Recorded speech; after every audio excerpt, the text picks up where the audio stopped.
गोलू ने सीखा स्वाद और स्वास्थ्य का मेल। दादी के साथ रसोई में चला प्यारा खेल।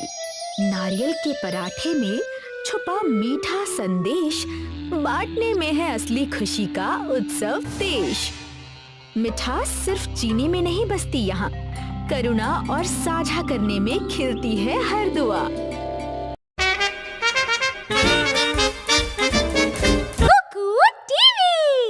मीठापुर नाम का एक उजला और चंचल गांव था। वहाँ की सुबह हंसी, मंदिर की घंटियों की ध्वनि, चिड़ियों की चहचहाहट और हर घर से आती ताजे नाश्ते की खुशबू से भरी रहती थी। बच्चे स्कूल बैग लेकर दौड़ते थे, दुकानदार अपनी दुकानें खोलते थे और बुजुर्ग आपस में बैठकर खुशी-खुशी बातें किया करते थे। इसी गांव में गोलू नाम का 8 वर्षीय लड़का अपनी दादी के साथ रहता था। सुबह का समय था। गोलू की दादी पूजा अर्चना कर रही थीं। तभी गोलू भगवान की मूर्ति के आगे हाथ जोड़कर बैठ गया। दादी देखो, हमेशा की तरह मैं जल्दी उठकर पूजा में शामिल हो गया। अब जल्दी से मुझे लड्डू खिला दो। मैं जानती हूँ गोलू, तू पूजा में केवल लड्डू खाने के लिए ही आता है। कितनी बार कहा है, मीठा कम खाया कर। लेकिन भगवान के प्रसाद से कोई नुकसान नहीं होता। इतना कहकर नन्हा गोलू थाली में रखे सारे लड्डू उठाने लगा। दादी मुस्कुराती रही। अरे गोलू, भगवान को तो भोग लगने दे। दादी, आपने ही तो मुझे सिखाया था कि बच्चे भगवान का ही रूप होते हैं। दादी मुस्कुराने लगी और गोलू हंसते हुए वहाँ से चला गया। कुछ देर बाद गोलू के दोस्त चिंटू और मिंटू वहाँ आ गए। चल गोलू, भूल गया क्या? आज हमारा मैच है। मेरा मन नहीं है। तू हमेशा बहानेबाजी करता है। अब जल्दी चल, तेरे बगैर हमारी टीम पूरी नहीं होगी। तेरे दोस्त खेलने के लिए आए हैं और तू मना कर रहा है। जमाना कितना बदल गया है। मैं जब छोटी थी तो बाहर बहुत खेला करती थी। मेरी माँ बताती थी कि खेलने कूदने से शरीर हमेशा स्वस्थ रहता है। गोलू एक आलसी किस्म का बच्चा था। वो ना चाहते हुए भी दादी की बात सुनकर चिंटू और मिंटू के साथ क्रिकेट खेलने चला गया। चिंटू, मिंटू और गोलू साथ मिलकर क्रिकेट खेलने लगे। कुछ देर बाद गोलू थक गया। मुझे तो बहुत तेज थकान हो रही है। अब मेरा खेलने का मन नहीं कर रहा। मैं घर जा रहा हूँ, कुछ देर आराम करूँगा। इतना कहकर गोलू अपने घर चला गया और जाकर लेट गया। दादी कमरे में आती हैं। अरे गोलू, अभी कुछ देर पहले ही तो बाहर खेलने गया था। इतनी जल्दी कैसे आ गया बेटा? दादी, मैं थक गया हूँ। ये सुनकर दादी चौंक गई। कितनी बार कहा है कि पौष्टिक आहार खाया कर, लेकिन तू मेरी बात मानता ही नहीं। दिन भर मिठाइयाँ, चॉकलेट, टॉफी वगैरह खाता रहता है। ये सारी चीजें हमारे शरीर को बहुत नुकसान पहुँचाती हैं। मैं तेरे लिए पौष्टिक खाना बना कर देती हूँ। इतना कहकर दादी रसोई में गई और सब्जियां तैयार करने लगी। ये ले गोलू, आज मैंने तेरे लिए पौष्टिक खाना बनाया है।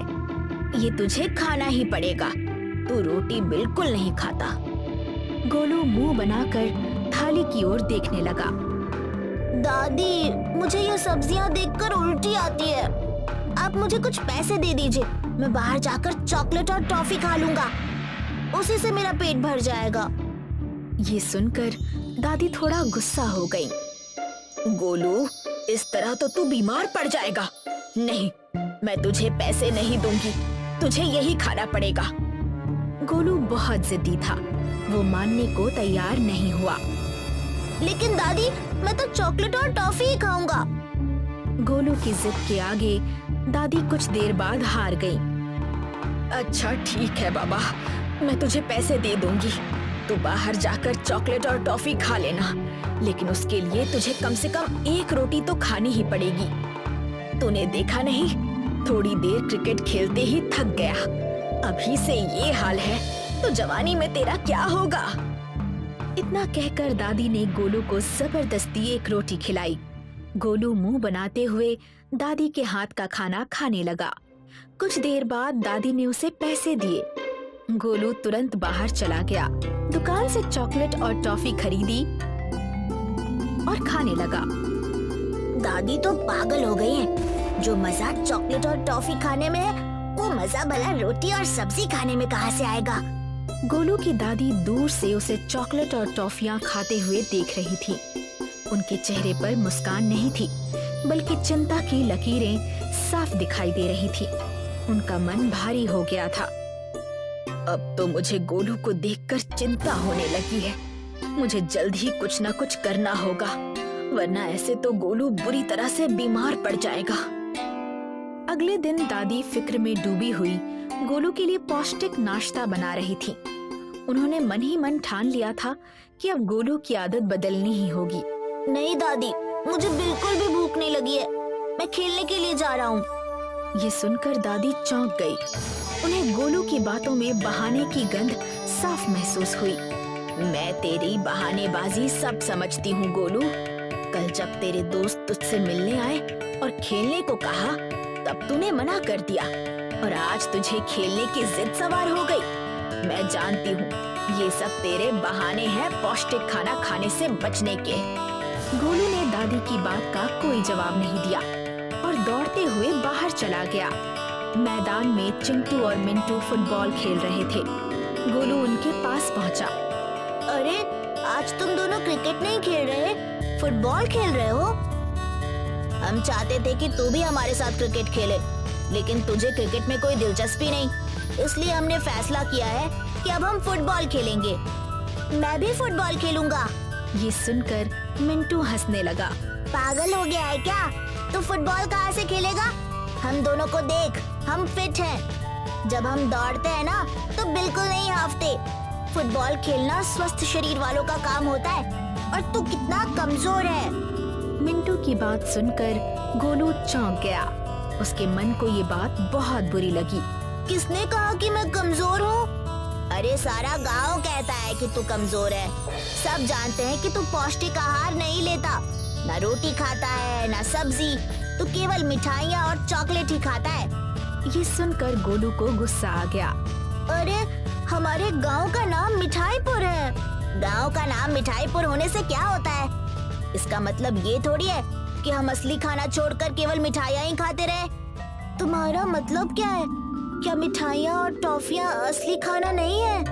नहीं, मिठाइयाँ और टॉफियाँ असली खाना नहीं है। और शायद तू भूल गया कि कुछ ही दिनों बाद हमारे मिठाईपुर गांव में वार्षिक साझा उत्सव होने वाला है। उस कार्यक्रम में सभी लोग असली खाना बनाते हैं और उसे उन लोगों में बांटते हैं जो त्योहार का भोजन नहीं जुटा पाते। हम भी अब बड़े हो गए हैं, इसलिए हम भी उसमें हिस्सा लेंगे, लेकिन तू उस कार्यक्रम का हिस्सा नहीं बन सकता, क्योंकि तुझे तो असली खाना क्या होता है ये भी नहीं पता। इतना कहकर चिंटू और मिंटू हंसने लगे। उनकी हंसी गोलू के दिल को चीर गई। वो उदास होकर घर की ओर लौट आया। गोलू को उदास देखकर दादी चौंक गई। वो तो हमेशा हंसते हुए घर आता था, लेकिन आज उसका चेहरा बुझा हुआ था। अरे गोलू, तू उदास क्यों है? तू तो हमेशा हंसता हुआ घर आता था। गोलू की आंखों से आंसू बहने लगे। उसने चिंटू और मिंटू की सारी बातें दादी को बता दी। चिंटू और मिंटू ने मेरा मजाक उड़ाया। उन्होंने मुझे कमजोर कहा। उन्होंने ये भी कहा कि असली खाना क्या होता है मैं जानता ही नहीं। और कुछ दिनों बाद हमारे गांव में वार्षिक साझा उत्सव होने वाला है। मैं उसमें भी भाग नहीं ले सकता, क्योंकि मुझे पता ही नहीं कि असली खाना क्या होता है। इतना कहकर गोलू फूट फूट कर रोने लगा। वार्षिक साझा उत्सव गांव का एक आनंदमय दिन होता था, जब हर परिवार घर का बना भोजन तैयार करके पड़ोसियों, मेहमानों और खासकर उन लोगों में बांटता था जो त्योहार का भोजन नहीं जुटा पाते। ये उत्सव केवल खाने का नहीं, बल्कि दया और समुदाय की भावना का प्रतीक था। चुप हो जा गोलू, मैं तेरा मन तो नहीं दुखाना चाहती, लेकिन तेरे दोस्तों ने जो कहा वो सच कहा। ये सुनकर गोलू ने आंसू पोंछे। अब आप भी मेरा मजाक उड़ा रही हैं दादी। नहीं नहीं, अच्छा ये बता, तेरे रोने की असली वजह क्या है? गोलू की आंखों में अचानक चमक आ गई। दादी, मैं भी साझा उत्सव के कार्यक्रम में हिस्सा लेना चाहता हूँ। मैं चाहता हूँ कि मैं उस कार्यक्रम में भाग लेकर जीतूं। जब मैं जीत जाऊंगा ना, तो चिंटू और मिंटू फिर कभी मेरा मजाक नहीं उड़ा पाएंगे। ठीक है, लेकिन उसके लिए तुझे असली खाना खाना पड़ेगा और बनाना भी सीखना पड़ेगा। ये सुनकर गोलू के चेहरे पर फिर गुस्सा आ गया। नहीं दादी, मैं उस प्रतियोगिता में मिठाई ही बनाऊंगा, क्योंकि हमारे गांव का नाम मिठाईपुर है। मैं चाहता हूँ कि मिठाई का भोजन बनाकर ही प्रतियोगिता जीत कर दिखाऊं। दादी गहरी सोच में डूब गईं। उन्हें समझ आ गया था कि अब गोलू को समझाने के लिए कुछ खास करना पड़ेगा। चल ठीक है, अभी तो चुप हो जा, मैं इस बारे में कुछ सोचती हूँ। गोलू की दादी रात भर गहरी सोच में डूबी रहीं। उनके मन में गोलू की जिद, उसकी कमजोरी और आने वाले उत्सव की चिंता घूमती रही। अचानक उनके होठों पर हल्की मुस्कान आ गई, जैसे उन्हें कोई रास्ता मिल गया हो। तब मुझे यही करना होगा। ये उत्सव गोलू को जीवन का एक अविस्मरणीय सबक सिखाने का सही अवसर होगा। गोलू की जिद है कि वो एक ऐसा भोजन तैयार करना चाहता है जो मिठाई का हो, और मैं यही करूंगी। मैं उसे स्वस्थ भोजन से प्रेम करना सिखाऊंगी। अगले दिन दादी गोलू के पास रहस्यमयी अंदाज में पहुंची। उनके चेहरे पर आत्मविश्वास साफ झलक रहा था। गोलू, कल मैं तेरी बात पर बहुत सोचती रही और मैंने फैसला कर लिया है। इस साल हम कुछ खास बनाएंगे, तेरी ही पसंद का कुछ मीठा लेकिन ताकत देने वाला। ये सुनकर गोलू की आंखें चमक उठी। मीठा? दादी, तुमने तो मेरा मन खुश कर दिया। अब जल्दी से बताओ क्या है वो? नारियल पराठा। ये सुनते ही गोलू चौंक गया। नारियल पराठा? मैं ऐसे पराठे के बारे में पहली बार सुन रहा हूँ दादी। इतना कहकर गोलू ने बोरियत भरा बड़ा सा मुंह बना लिया। दादी मुस्कुराई। तू नहीं जानता गोलू, इस पराठे के अंदर मीठा खजाना छुपा होता है। नारियल, गुड़ और इलायची इसे मीठा स्वाद देते हैं, फिर भी ये पौष्टिक और पेट भरने वाला होता है। ये सुनकर गोलू उत्सुक हो गया। अगर ऐसी बात है तो फिर मैं ये भोजन बनाना जरूर सीखूंगा दादी। तो फिर चल, रसोई में चलते हैं। आज तू केवल खाना ही नहीं खाएगा, बल्कि सीखेगा भी कि खाना बनता कैसे है। कुछ ही देर में रसोई के अंदर एक रोचक यात्रा की शुरुआत हो गई। दादी ने गेहूं का आटा लिया और गोलू की ओर देखकर मुस्कुराई। ये ताकत की नींव है। उन्होंने धीरे धीरे पानी डाला। धैर्य बहुत जरूरी होता है गोलू। अब तुम इस आटे को गूंथो। गोलू आटा गूंथने की कोशिश करने लगा। उसके हाथों में आटा अजीब अजीब आकार लेने लगा। तभी चिंटू और मिंटू वहां आ पहुंचे। अरे गोलू, ऐसा लग रहा है जैसे तूने हमारी बात दिल पर ले ली है। हाँ, मैं उत्सव में हिस्सा लूंगा और तुम दोनों की छुट्टी कर दूंगा। ये सुनकर चिंटू और मिंटू चुप हो गए। दादी मुस्कुराई। अपने दोस्तों से ऐसी बात नहीं करते गोलू। हमेशा याद रखना, सबके साथ ही सबका विकास होता है। तुम अपने दोस्तों को भी अपने साथ ले लो, इससे तुम जल्दी सीख जाओगे। 8 वर्षीय गोलू का मन साफ था। वो फिर मुस्कुराया। चिंटू और मिंटू उसकी गंदी हथेलियां देखकर हंस पड़े। दादी ने माहौल को खेल जैसा बना दिया। आटा जीवन की तरह है, इसे प्यार से संवारना पड़ता है। कुछ देर बाद दादी ने कहा कि अब सबसे मजेदार भरावन की बारी है। उन्होंने नारियल तोड़ा। ये है प्रकृति का मीठा उपहार। गोलू मंत्र मुग्ध होकर देखता रहा जब दादी ने नारियल को बर्फ जैसे सफेद कतरों में कद्दूकस किया, फिर उसे गुड़ के साथ कढ़ाई में मिलाया। गुड़ चीनी से अधिक सेहतमंद होता है और ऊर्जा भी देता है। फिर उन्होंने इलायची डाली। ये है जादुई खुशबू। दादी की रसोई त्योहार जैसी सुगंध से भर गई। गोलू ध्यान से देखता रहा कि साधारण सामग्री से कितना स्वादिष्ट भोजन बन रहा है। रेसिपी केवल सामग्री नहीं होती, बल्कि देखभाल, मेहनत और प्यार भी होता है। गोलू समझने लगा कि बाजार की मिठाइयाँ तुरंत मिल जाती हैं, लेकिन घर का खाना समय और दिल मांगता है। दादी ने सावधानी से लोई में भरावन भरी। अब इसे बेलो। गोलू ने बेलना शुरू किया। शुरुआत में भरावन बाहर निकल आया। चिंटू और मिंटू फिर हंस पड़े। गोलू थोड़ी देर के लिए शर्मिंदा हुआ। गलती सीखने का ही हिस्सा है। अपने दोस्तों के हंसने पर नाराज मत हो। गोलू मुस्कुराने लगा और धीरे धीरे सही तरीके से पराठा बेलना सीख गया, जैसे कोई मीठा राज छुपा रहा हो। आखिरकार दादी ने गर्म तवे पर घी लगाया और पराठा सेंका। सुनहरे और कुरकुरे पराठे हल्के से फूल गए और बहुत लजीज लग रहे थे। गोलू ने पहला कौर खाया और चौंक गया। दादी, इसका स्वाद उम्मीद से ज्यादा मीठा और त्योहार जैसा है और बहुत संतुष्टि देने वाला है।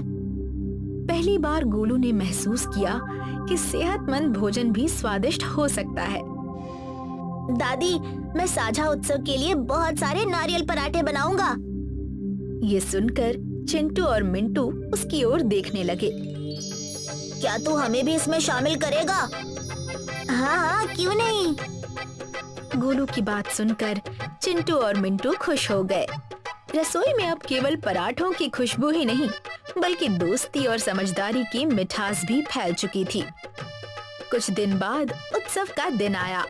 पूरे गांव में रंगीन सजावट, संगीत और खुशियों की हलचल थी। हर परिवार कुछ न कुछ खास लेकर आया था।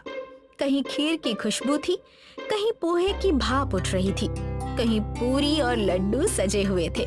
पूरा मैदान उत्साह से भरा हुआ था। गोलू गर्व से नारियल पराठों की टोकरी लेकर पहुंचा। उसके चेहरे पर आत्मविश्वास साफ झलक रहा था।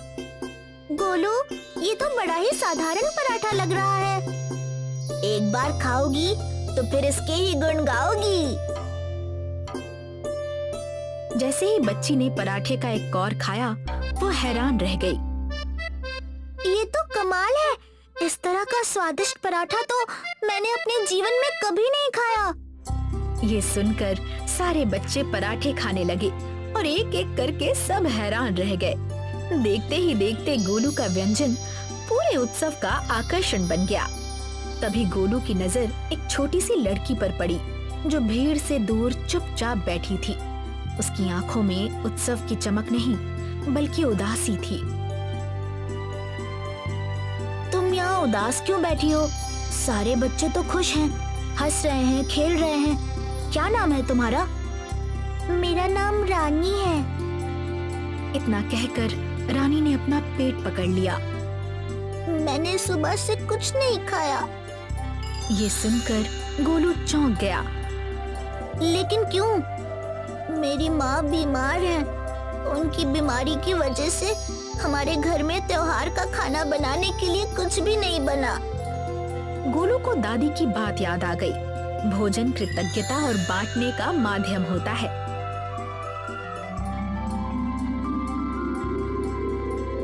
बिना एक पल गंवाए उसने अपनी टोकरी से सबसे बड़ा और ताजा नारियल पराठा निकाला और रानी को दे दिया। रानी हर कौर को धीरे धीरे खा रही थी। उसकी आंखों में आंसू आ गए थे। ये पराठा घर की गर्माहट जैसा स्वाद देता है। गोलू के मन में एक अनोखी खुशी उमड़ आई। ये खुशी मिठाई खाने से भी बड़ी थी। ये बांटने की खुशी थी। दादी दूर खड़ी ये सब देख रही थी। उनकी आंखें गर्व से चमक उठी। वो समझ गई कि उनका सबक सफल हो गया था। गोलू ने केवल रेसिपी नहीं सीखी थी, उसने करुणा भी सीखी थी। उस रात गोलू दादी के पास बैठा था। उसके चेहरे पर अब पहले जैसी जिद नहीं, बल्कि समझदारी थी। दादी, अब मैं समझ गया हूँ। भोजन केवल स्वाद के लिए नहीं होता। भोजन को व्यर्थ नहीं करना चाहिए। भोजन एक आशीर्वाद है और किसी भी पकवान का सबसे मीठा हिस्सा है दूसरों के साथ बांटना। दादी मुस्कुराई। उनके चेहरे पर संतोष था। समय के साथ मिठाईपुर में नारियल पराठा उत्सव की नई परंपरा बन गई। अब हर साल इस उत्सव में नारियल पराठे जरूर बनाए जाते थे। गोलू अब केवल मिठाई पसंद करने वाला लड़का नहीं रहा था, बल्कि मीठे दिल वाला बच्चा बन गया था। सच्ची मिठास चीनी में नहीं, बल्कि बांटने में होती है।